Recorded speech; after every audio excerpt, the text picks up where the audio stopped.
This is Sky, and today I'm going to show you how to make a mid-century modern planter holder in 3 easy steps. Here's what you'll need: a wooden bowl, 3 6-inch end table legs, 3 steel angle top plates to mount the legs, spray paint, wood stain, painter's tape, and, as optional supplies, craft paint and a brush. Click onto the HomeJelly link in the comments below for the links to purchase these items. Here's what you do. Step 1. Tape off the wood part of the leg to avoid overspray. Then spray the tips gold for added detailing. Here's a tip. Place legs upside down in an egg crate to dry.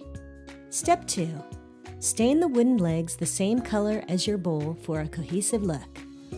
If you've got several stains at home, paint a test strip to compare to your bowl. Otherwise, the paint associate at your local hardware store will help you. Step 3. Attach 3 steel angle top plates, then screw on the legs. To find the measurements of where you should place your 3 angle top plates, you can use the guide available on the HomeJelly link in the comments below. Place the guide on your wooden bowl. You can eye the center spot. Each X is 120 degrees apart, and where you should place the center of each plate.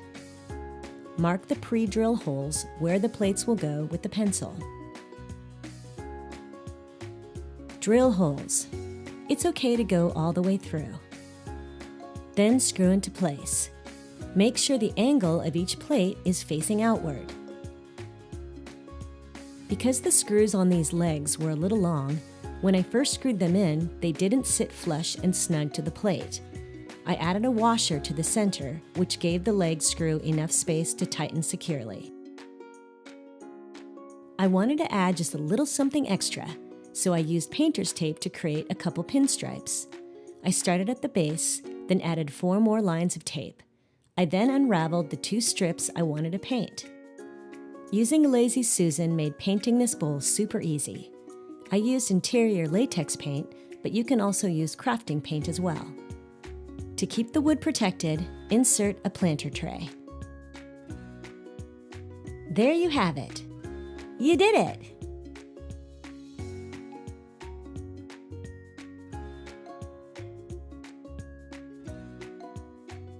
For more detailed instructions, go to our website. If you'd like to check out more of our doable DIY projects, follow us on Instagram or Pinterest. And please don't forget to subscribe to this channel for more videos.